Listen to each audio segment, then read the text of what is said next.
coronavirus. This astounding and unprecedented story continues to evolve. The NBA is suspending the season. This is crazy. This can't be true. This just seems more like out of a movie than reality. This is the last night of NBA games for the foreseeable future. Good morning and welcome into First Take. Thank you so much for being with us. We are navigating uncharted territory as the NBA suspends the season until further notice after a player tested positive for coronavirus. Our Adrian Wojnarowski identified the player as Utah Jazz center Rudy Gobert, who tested positive Wednesday for the virus. The NBA announcing that a player on the Utah Jazz has preliminarily tested positive for COVID-19. The test result was reported shortly prior to the tip-off of tonight's game between the Jazz and Oklahoma City Thunder at Chesapeake Energy Arena. At that time, tonight's game was canceled. The affected player was not in the arena.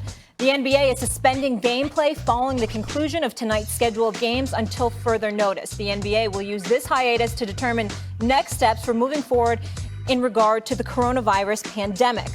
Players the Jazz have faced within the past 10 days, including the teams you are seeing listed here, are being told to self-quarantine, a source telling our Brian Windhorst, who will be with us momentarily. And now we welcome in Mike Greenberg. And good morning, Stephen A. Max, I'm Molly Karen Rose. Wow. This has been a crazy couple days. And obviously, Stephen A., not just the fact that games have been suspended, the NBA has suspended the season, but the fact that it has been deemed a pandemic. What was your reaction to the news as this came down last night? Well, because the World Health Organization came out and it labeled it and deemed it a pandemic, I knew, and I was far from shocked or surprised when I learned that the season would be suspended. The second you heard that Rudy Gobert had tested positive, and a dear friend of mine had called me last night because I was driving. I was en route to Long Island after I had hosted, the Sports Center show. And she called me to tell me, look, they just stopped the game. He said the game's not even starting. They're saying that Rudy Gobert and several other players may have been ill, and then it was announced that Rudy Gobert had the coronavirus. And the second that happened, I knew that within the hour, the season would be suspended. Because if you're the National Basketball Association, what is your nightmare? That a player has contracted the virus and he has been around other players and obviously players being around their family and what have you. And this is what the deal is. I mean, ultimately, it's going to spread. And so you had to neutralize that to the best of your ability as immediately as you possibly could.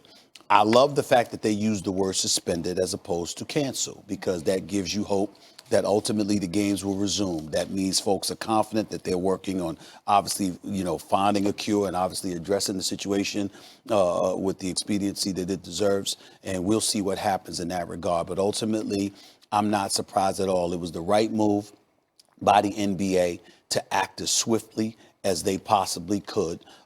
Utah was held in OKC at the arena for about 5 hours, if I remember correctly, before they were granted a hotel in OKC or what have you. I think that everything that could have been done in the moment has been done. They'll continue to put forth their due diligence, but I don't think anyone can argue with the decision that was made. The only thing that I'll say that jumped out at me is that I don't want anybody to attach malice intent on a part of Rudy Gobert, who was playing around, touching the microphones and tape recorders and all that stuff. But it was still, he needs to understand it was incredibly irresponsible for him to play around like that to begin with. And that video is going to be shown all over the world over the next couple of days or so, him touching microphones and tape recorders of the media, playing around and stuff like that. He didn't take it seriously. I assure you, everybody's taking it seriously. There's been a lot of that in this country, as a matter of fact. Forget about Gobert for a second, who did it, and it was stupid. People who were at first saying it was a hoax as a result of some very bad and disingenuous media coverage early on and making it a point to shake hands with other people to show how unconcerned they were. Gobert and everyone else, and even people who wear masks, that's really not about not getting it yourself so much as it's about not spreading it. It's you don't want to overtax the healthcare system. That's when things get dangerous. My reaction when I heard the news from the NBA was, of course, Adam Silver is out in front of it, just as he was when Donald Sterling made those despicable remarks. He got rid of him, just as he was when China tried to dictate speech policy to the NBA. He stood up. And I'm not claiming that that's the first thing he did, right? Because, of course, every business tries to protect its bottom line. So the first thing you do is not cancel everything and give back all the money. It's the last thing you want to do. So there were intermediate steps, even in the China situation, where there was a little hesitation. How are we going to handle this? But then he came down on the right side, and he's done it again. Rather than wait, and Wendy, you brought it up yesterday when I said they're going to be playing in front of empty arenas. He said as soon as one person tests positive, they have to suspend play, which is exactly what happened because of the contagion, because you have to quarantine them. And Adam Silver is out in front of it. Mark Emmert and others are lagging behind. And this is instructive because there are powerful economic or financial incentives, to look out only for your short-term interest. And in our world, that means this news cycle, But Adam Silver had the foresight to do the right thing, and the NBA is leading the way as usual. Well, usually I love coming in here because I get to give my strong opinion on things, but today I will cede my opinion to our mutual friend Charles Barkley, who was on Get Up with us in our first hour today and went off. I mean off. And remember, bear in mind, he is in the studio, Steve, as you well know, for CBS and Turner as they do the NCAA tournament. And he said in no uncertain terms that those games should not be played. But I will point out that as of now, and John Swofford, the commissioner of the ACC, was on ACC Network this morning and said the games will be played today. They'll be played in front of mostly empty arenas. I believe they're in Charlotte. They will be played. Each team gets 150 tickets, so there'll be very limited people in the stands, but those games will be played. The Players' Championship, golf, they're playing right now. Spectators are there. They're on the course as we speak in Ponte Vedra, Florida. Baseball spring training games are being played today in front of fans in both Florida and Arizona. So the NBA has made this move, but they are, at this point, the only league in this country that has completely suspended what they're doing. Yesterday, we were talking about the Ivy League. The Ivy League, as is usually the case, was smarter than everybody else. They shut down. And I want to commend the APT Tour because they shut down Indian Wells and they shut down their league going forward. They were ahead of this. And that's why I'm stunned the PGA Tour, which is comparable to the ATP Tour in terms of their universal and international field. I mean, we've been showing this video of Phil Mickelson practicing on the range this morning. His caddy sneezes right in front of it. And it's not that I think the caddy has coronavirus. It's that you're bringing all these people together. So I would encourage, number one, leadership from the people who are in sports. I thought Mark Cuban showed incredible leadership last night when this chaos was going on, standing in front of the cameras and making a statement on behalf of the NBA about what was going to happen and what was going to be done. He then came on Get Up this morning and showed more leadership. I appreciate the NBA, who I thought was a little bit sluggish in not immediately banning all fans from the arenas. We saw individual teams make very strange statements. The Cavs saying that their air handlers at their arena could clear out the air. We saw the Wizards defy the D.C. mayor's order. We saw the conference call come and go and no issue. But they did have testing measures in place so that Gobert could get tested. And as soon as he was able to get the result, they were able to pull the plug.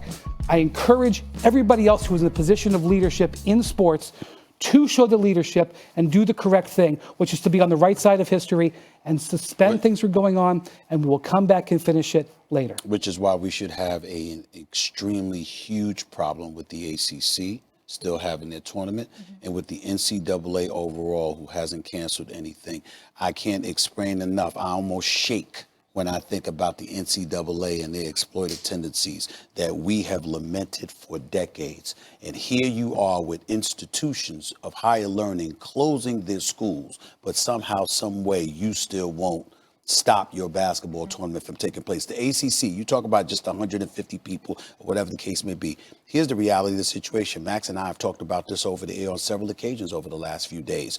They talk about, 10 days to 2 weeks before you even know, before you even have any symptoms. Between 5 and 14 days where you don't show symptoms. Yeah. That's right, between 5 and 14 days. So again, if you don't show symptoms, how would you know?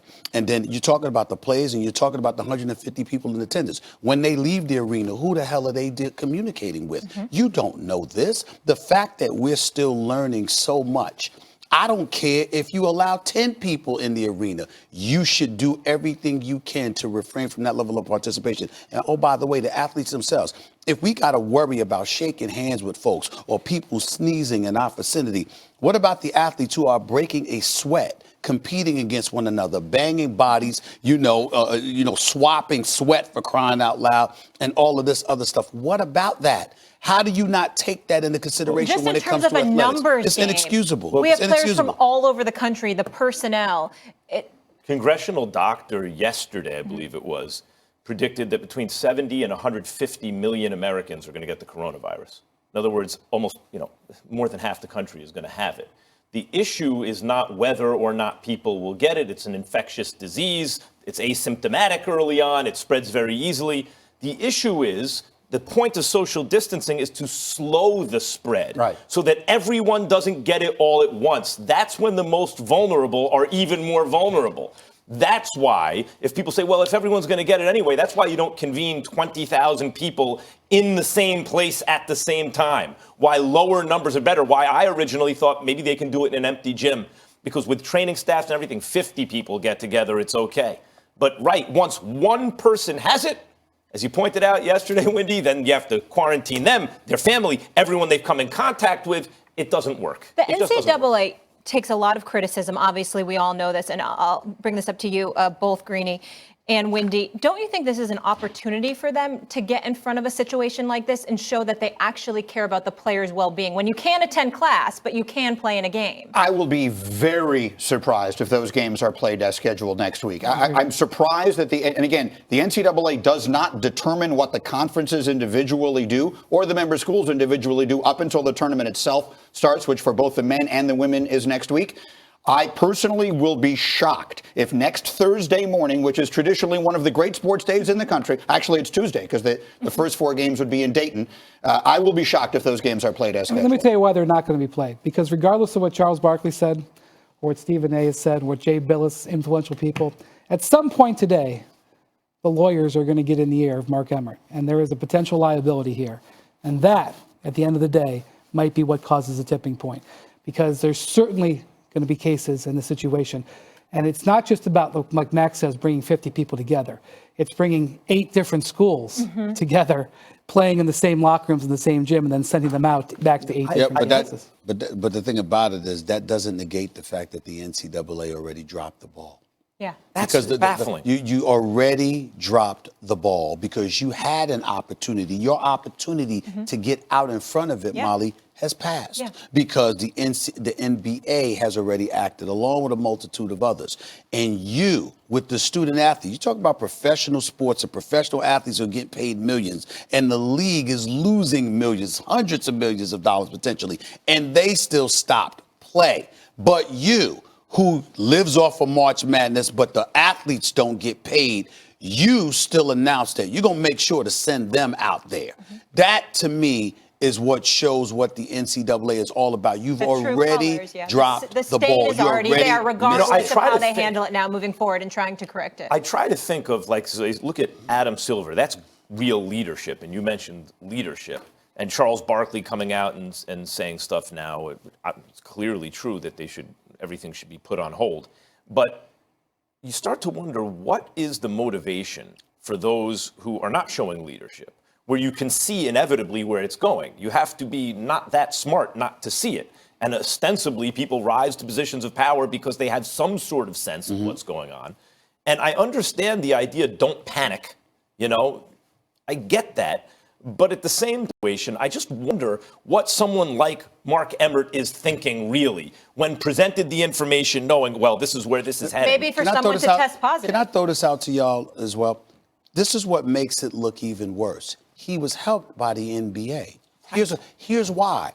If the NBA, why do you want to get over March Madness? Because the NBA playoffs begin the very next month in April and they go into June. Well, by them suspending their season and therefore pushing their season back, it now gives you the latitude to push your season back and delay it. You could have restarted it when the NBA restarted it, and you would have been fine. Basketball, also, collage, the NBA draft process is getting pushed back. Everything. The players. You had a clear path to make the right decision, and still you didn't do it.